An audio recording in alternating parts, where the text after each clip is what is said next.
Welcome back to Self-Built. As you can tell from the video, I'm going to be teaching you how to obtain the splits.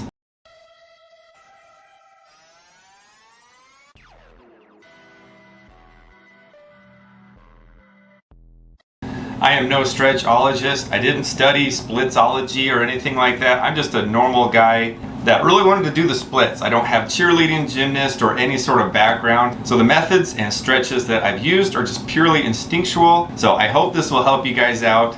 And you can apply the techniques that I'm going to share with you with any types of stretching if you're wanting to increase your mobility. So let's jump into it. A quick overview of the video is I'm going to teach you the 3 most effective stretches that I found for obtaining the splits, the technique that I used, the frequency that I did the stretching, and how I could quickly recover to be able to keep stretching. The first stretch that was super helpful is the butterfly stretch. You're gonna put the soles of your feet together. You can do this with or without shoes. Pulling as close as you can, and then you may be up here. Just kind of push your legs down as much as you're able to. And then once you're able to do that, then you just kind of lean forward. Your goal with this is to really open up the hips and just make it nice and flexible. I like to do this stretch before I go into the actual splits, just so it kind of, it's a good accessory stretch before you get into it. So that's the first stretch. Second stretch is frog pose. This one's an easy one. You just get on all fours, and then basically you just try to open your hips up more and more as far as you can, and then get down a little bit lower, and then through time you'll be able to get down more and more. Kind of walk your knees as close as you're able to,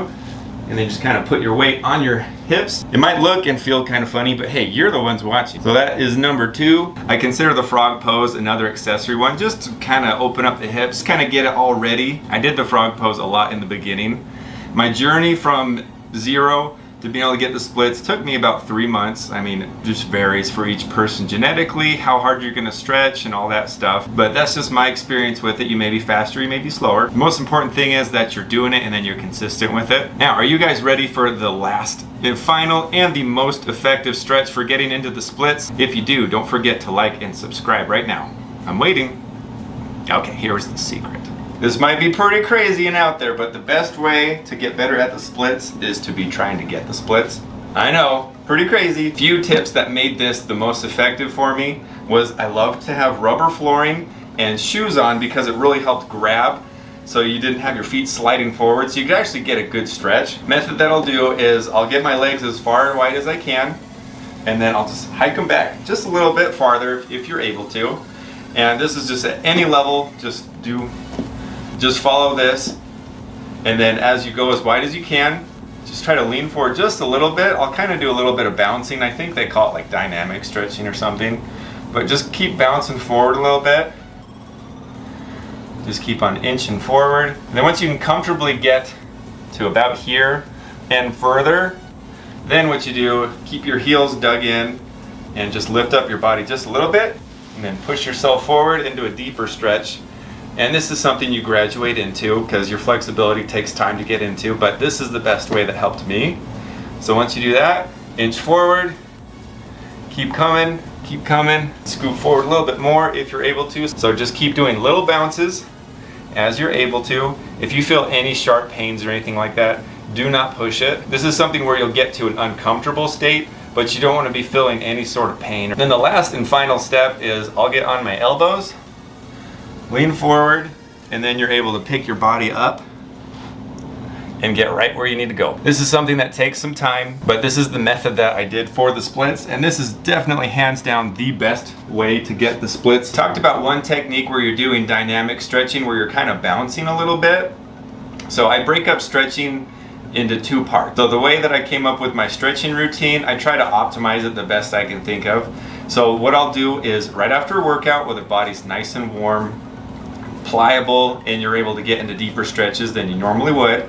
So if you're able to get any sort of physical exercise in before you start stretching, I would recommend that. And then I do 2 rounds of stretching. The first one is all the dynamic bouncing kind of stretching, to where you just kind of feel out where your flexibility is at. You don't want to push it too hard. I treat this like working out. Your first set is a warm-up set. You're not going to go all out and try to get a new max on your first exercise, on your first set, or you're going to hurt yourself. So do some bouncing. You can hold it for a second, but don't do too much of that. Just kind of get a feel for it. And then once you go as deep as you're able to at that point, Give yourself some time to rest, some recovery, maybe 30 seconds or a minute. Treat it like working out. That's how I did it. And then round 2 is where it gets fun. So you'll get to wherever your previous max was, and then you'll hold it for anywhere between 30 and 2 minutes if you're able to. I mean, that's a long hold, but it really helped me get comfortable at that point. So then down the road, I was able to push further and further. Currently, I'll just sit in the splits and just try to get more and more comfortable with it, because at first it was not comfortable at all. But with time of sitting in it and letting everything just stretch out, it helps a lot and you get more comfortable with it. And with these holds, you just want to hold it as long as you're able to. When you get out of these stretches, get out carefully, just because it's a workout. You don't know it, but you're gonna be sore. And with getting sore, it does come up of how often and how frequent do you want to be doing stretches. I was doing them every single day. Well, I pair them every time I work out. I'll do a stretch. So typically I'll do 3 workout days and then a rest day. So my stretching follows that. The only difference is on my first and third workout day, I'm gonna do 2 rounds, which will be 1 dynamic and 1 hold stretch. The second day is just gonna be dynamic. It's just kind of stretching, not pushing too hard, because I do get sore from stretching so deep. And it took me a minute to figure out, because when I was sore, I'd still try to push it, and I was actually losing range of motion because the body fights back if you're pushing it too hard. So make sure you get your recovery in. A valuable recovery tool is a massage gun. For when you're doing the splits, you're gonna get really sore in this area on both sides. The best way to recover and to kind of loosen it up is to get a massage gun in there and just work on it. It was very beneficial. I noticed the next day when I did it, I was like, wow. I was able to get into the stretch deeper and more comfortable. So this is definitely something that's helpful for that, and you can use it into other methods of stretching too. And that brings this video to a close. I hope you did enjoy it and find it entertaining. You can use these principles and frequencies of stretching to increase any type of range of motion that you're looking to do. The splits was always something that I strived to do, and I finally was like, all right, this is what I'm gonna do. I'm gonna make it my goal to really focus on it, because I'm sure, like in a lot of other people, you'll do some stretching for a point of time and then you get out of the habit. So the most important thing is consistency, and to just give yourself a little bit of a push every time you're doing a little bit of stretch. It does build up over time to where you will be able to achieve your goal stretch. Flexibility is great, especially in today's world where we're sitting a lot of the time. So hip mobility is usually not the best for people.